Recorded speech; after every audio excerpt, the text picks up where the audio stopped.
What part of Ohio are you in? Yes, it's pretty crazy. And then when you asked me to do the interview, like, I'm like, cool, because the most important things that I've learned in life did not come from an institution. It did not come from someone else's approval, who approved me enough to give me a degree and let me go to grad school and teach English to foreign people there. And, you know, all those accomplishments mean anything anymore, because I am looking, these people have taken my taxes like 3 years in a row. They take 7,000, 8,000, 6,000. Yeah, so I finally got them on track to where I have a company by, you know, U.S. Department of Education. I'm working with this company, and then COVID happened, so they kind of laid back. But they took my taxes that year. They took my taxes that January. Yeah, because I thought the shit was straight. I thought I was paying the right amount or whatever. And you know, they did the same thing to my daughter Bly. They took like $6,000 from her a couple years ago for loans at Wright State, you know? Oh my God. Did you go to Wright State as well? Yeah, graduated from Wright State. Yeah. Your degree in? Wright State grad school, taught there under a TESOL, teaching English to speakers of other languages. I did that in lots of writing programs before I went back into nursing. So I went to Wright State in 1996 to finish an RN. I'm a good writer and a good speaker, so I get caught up with Provost doing her research on Zora Neale Hurston, who I love. Oh my gosh, the author. Right, and speaking all around the country at colleges and stuff for Dr. Lip. And that kind of distracted me from nursing until my kids started getting big. And I had been teaching Spanish and English for 12 years and language arts and writing. I had been teaching all these language and standard English programs.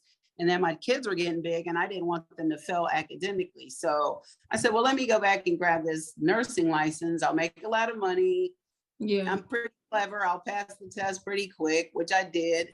And became a nurse just to stop writing syllabi and grading papers and doing lesson plans. You know what I'm saying? Right. So that's how I got back into nursing. But I continue. My passion was writing and speaking, and I work on that constantly.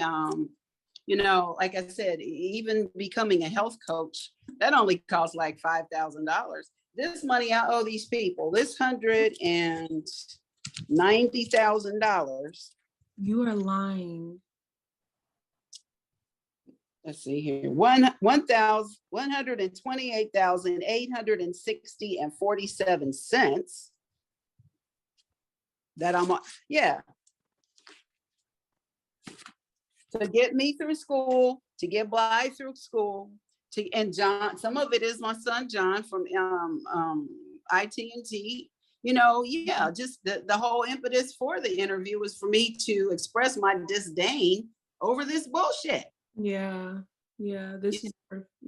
Oh my goodness, man, that's steep. And like, I'm sure while you've been able to like support yourself, support your family, like it's come to this cost, and it's almost just like, man, not was it worth it, but like you said, like your passion isn't even your nursing degree.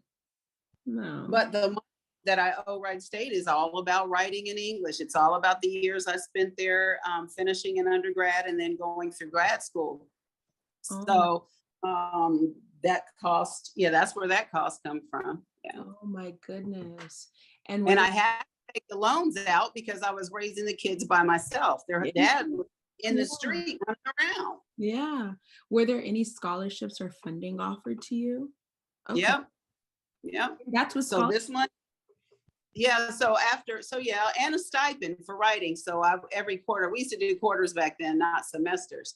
So I got like a $4,500 stipend from the provost every quarter, you know. But my kids had to eat. I still had to keep the water and the lights and stuff on, you know, even after I went and got Title 20 so that my parents could watch my children. I still had no way to pursue my writing career without taking out these loans, and they were just giving them to me, you know. Of course, yeah. And I'm sure like you're very intelligent, but like, did you understand the weight of how the interest would compound and accrue over time? No. No, not for a long time. I learned that haphazardly. Oh, wow. At what point did you find that out? By the time I had left grad school and was running a program at a charter school in Dayton at Richard Allen for sixth through eighth, a language program, they started calling me and harassing me at my job. At that time, we didn't really had like beepers, they were calling calling my lounge phone at Richard Allen and harassing me. Why do you have all these kids if you can't pay your loans? Just saying crazy shit, and that's when I really started going through the programs and realizing what was going on, and how much of a loss I was going to incur as a result of having the loans, and as a result of I'm not, at the time they wanted $400 a month or something like that, man. It was 6 children, 6, not 2, not 3, not 4 or 5, but 6. But I'm a beast, so nothing holds me down. I'm a soldier. I was born that way. So I'm gonna plow through it. And my attitude, and also cussing his ass out for what he was saying, but he harassed me all year. These people from whoever they were, U.S. Department of Education. Now, I do notice that they've softened a little bit after COVID. I can tell that with other people that have these complaints like this. But like I said, they've gotten me they just keep taking they take my taxes. They just take me, especially when I still had the children that were minors. Now everybody's 20 and above. So there's no $7,000 tax to take, there's no child credit. There's not me taking care of my teenage daughter who had had a baby at 15, none of that, you know what I mean? So then COVID happened, and I finally have reconciled with the U.S. Department of Education through the William D. Ford plan. They gave me another chance to consolidate and reconcile and not be in default. So last year, this past year, I got my taxes, but it was nothing, it was just like $1,500 or something. And, all these stimulus checks people and stuff get, I don't get it because I make a lot of money, so, but they're not considering they're not sensitive to the fact that I've paid so many dues to get this far, and I've been in debt. My credit sucks because of the U.S. Department of Education. My 678 goes down to a 574 real quick. If I go trying to buy a plot of land or a new car, I know this. Every time you check, it goes down 4 or 5, 6 points. You know what I mean? So they make me feel like a crab in a barrel. I don't like that feeling. And all that does is instigate that rage in me, because I am that. I'm all that. I'm that lioness that's coming, and I'm going to come hard. If you come for me, I'm going to come. I'm not a passive person at all. And I'm not politically correct either. None of that shit has served me, including these degrees. You know what I mean? That's why they're so inconsequential. It's neither here nor there for you, huh? They don't make who you are. I like your outlook on this. What were the conversations that you had with your children? Because they're all college educated, from what my mother told me, as well. And I know you have a daughter in med school. So what were those conversations centered around taking out loans for higher education, like in the house? I think it really resonated with the girl that's finishing at Boomshaw, the one that got her coat the other day, residency or whatever they call it. But anyway, it resonated with her to the degree that she kept that 4.0 her whole life, because she never wanted to have to pay for school, because she saw the stress. She saw I worked when they were young. I had to do third shift because how come I had it like that? I don't know. They paid more third shift or whatever. There were kids there. I would just go to work at 7 or 8, tell them to go to bed, get home at 7 in the morning, drop them at school, crash, and do the whole thing over. You know what I mean? And she saw that. She saw that the times when the money was low, I wasn't above going next door and say, hey, can I run your hose over here to wash clothes so the kids can go to school? Because that's me. I'm not caught up in appearance or what people think of me.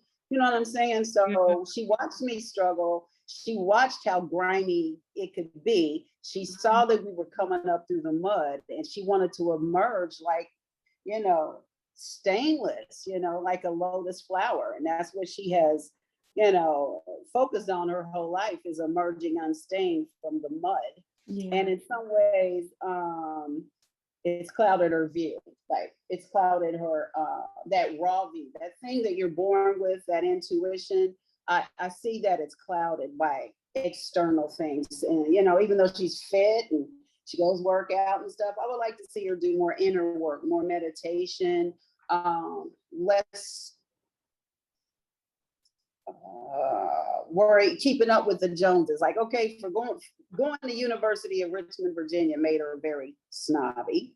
Okay. Yeah, lots of rich Black people in Virginia. Okay. And so she aspires to that. She doesn't want to ever struggle. And that I can see that that's her focus. It radiates, and she's still a beautiful, smart individual, because I raised her that way. You know what I mean? Right. And she's a driven Scorpio. I know she's going to be fine, but at the same time, don't alienate yourself from the root. And I'm all about root. I'm about root medicine. Communities. Like, I encouraged her to go with some friends of mine who sent their daughters to Cuba. They got so much education for free. They both are MDs now and have returned to Chicago. She don't want to do that. She's not that kind of doctor, but I'm that kind of nurse. I'll go live in the jungle. I'll go live in the woods somewhere in the sticks. I have taken care of so many different people that are ethnically and culturally different than me. And they accept me because they feel that healing and they feel that love in my hands. I don't even have to like you. You might call me a nigger and say the world was better before you colored people. Still gonna take care of you. You're still not gonna fall under my care. So I feel like the passion I have embodies what a nurse and a healer is. And I need to take it to that next level. And that does not include getting a nurse practitioner license. None of that shit is gonna cost me a ton more money. Yeah. I'm a health coach, and I know that I can continue to study about roots and earth medicine, and live it myself. I'm living it myself. I'm not telling people to do something I wouldn't do. I'm not saying don't eat pork and go eat it. I'm not saying don't eat orange roughy or tilapia and go eat it. I'm saying eat this fish, is better. I'm saying this one has more enzymes. This one weighs less. This one has less mercury. Stop eating so much canned tuna. It's making your hair fall out. It's making you not think right. The aluminum, I'm saying these things that I'm for sure. And people love me for that. So, but it doesn't reconcile this pile of crap I just told you. Look at this. That's what that is. Years of U.S. Department of the Treasury, Bureau of Fiscal Service. Yeah. All that crap. Oh my goodness. That's from taking my taxes all the years that it took them. That's what those letters are. The other letters are the, Department of Education and all the companies, that service, and I keep up with all that stuff. It's like, I'm a nurse, so documentation is everything to me. You know what I mean? So I'll whip it out. You have it ready. And in these unfortunately, my Zoom, I haven't paid for this. So I have the free trial where I only am allowed to record 30 minutes. But in the last 8 minutes, I would love if you could touch on the community work that you've done. I know that I heard you mention how you are a health coach in your community and like what that looks like, how you like got into that. Oh, well, for a couple of years, I was researching a company in New York. A couple of people I followed and a couple of vendors I used for supplements caught my attention. And so the International Institute of Nutrition in New York caught my attention. I studied them for a couple of years, just watched and see what was going on. I saw that they were using these these mind-blowing functional physicians that I cared for, because I really don't believe in medicine if it's not functional, if you're not treating the symptom, you know. And so I started following them, and then I signed up to do the course. Yeah, I did the course for a year. It was a $5,000 course. I was working as a travel nurse and going to my hotel at night and studying and change, and you know, just morphing into a better me. You know, I was already doing a lot of great things, but I probably drank too much beer and too much gin. You know, I'm giving to excess. I'm wow. You know what I mean? So it gave me a break, you know, to just be more focused on my nutrition, because I'm not perfect, and I don't tell people that in my practice. I say, I'm here to help you transform. I just want to help you transform. It's what you know. So it was about me transforming. So grassroots, yes, I've done health coaching in my area and online. Funny enough, I have a lot of ethnic clients who love my services, but they don't like to pay. So I do deal with wealthy people who pay, you know, and the best part about my grassroots is that I'm able to extricate that part of my soul and still serve all people, even though I'm blackity black as they come. I'm still able to service a Russian, a Jew, Donald Trump, whoever, a Klansman, whatever, you know, because I don't know these people. I don't have connections. Now, I may not help somebody who's my enemy, my open enemy that has done me harm. I might step over them, might not piss on them if they was on fire. I don't know. But I'm telling you that I am mutable, and I'm a chameleon and a healer. So yeah, I've done a lot of work with the refugees. Me and my daughter Blessing worked for the refugees for a couple of years. We made sure they got their visas. We made sure they got their IDs, their license, food, clothing. I ate with many people on the floor in the worst housing ever in Dayton. I never said no to a meal. I didn't care. I just, you know, I'm with the people. That's what I am. I'm about being with the people. And if it's not a grassroots nonprofit deal, then it's not for me. Wow. That's amazing. Thank you. Wow. And when you said that you worked with the refugees, just so I know, so I can pull it up, can you tell me which refugees were in Dayton? Yes, the Tanzanians and the Rwandan women and families. Wow. Many of the refugees had been in the Tanzanian camp all their life and really weren't Tanzanian, but that's where we had gotten them from. But that's how some of them had been in a camp for 40 years in transit. So yeah, most of these were Rwandan women and Tanzanian families. Now I'm starting to see a lot of Sudanese women and children. So I've been reaching out to them here in Cincinnati and trying to build something with them here. Wow, that's incredible. You really are a pillar in your community. No, so that's really, do you think that your influence has rubbed off on your children? Many of them. Yeah. When my mom was telling me about your children, I was like, oh, wow, like they seem like they're such fighters. Like they seem like they're so grounded. And speaking to you, I'm like, oh, this makes a lot of sense. Okay. This makes a lot. Yeah, they are. They are. We're just falling out about this COVID thing, you know, but that's just me and the doctor and my oldest daughter, Molly. But it's always been that way. I don't know if your mother told you this, but Molly's the preferred child of my mother. So she's always been kind of on the edge. She loves me, but, you know, she's got too much of my mom's influence in there. It makes her a little fearful, whereas my other children don't have fear. I see. Yes, and Molly's your oldest. Yeah. Molly's the oldest. That's the one, Marky. Everybody knows Molly. Yeah, Molly. Yeah, little Molly. Okay, got it. Yeah. Yes. So she's 32 and she's just more like mine. She's just fearful. I don't have those fears. What if? And are we sitting too close? She said that on Sunday at the football game. My grandson that's 10 playing football. She worrying if we sitting too close. I'm like, you took the damn experiment. Yeah. What do you know, chill out. Are you all in Ohio? All day. Are you all? I did her a new one all day, girl. Are you all in Ohio? Yeah, right now. So we were all in Columbus, but we kind of free motivated this way again. because of Boomshaft. So she's back in Fairborn. She left Columbus. Bly is engaged, so she's in Huber Heights. Molly and her husband and family are still in Columbus, and Blessing is in Kettering, and I'm in Cincinnati. And my sons are in Dayton. Yeah. And your sons are in Dayton. Nice. Okay, got it. Now, my son, we had a problem with my loans. He wasn't able to get them because of all this. So I struggled to put him through his first year at Columbus Academy of Design. Academy, what's it called? CCAD, Columbus College of Art and Design. And then COVID happened and they made him leave.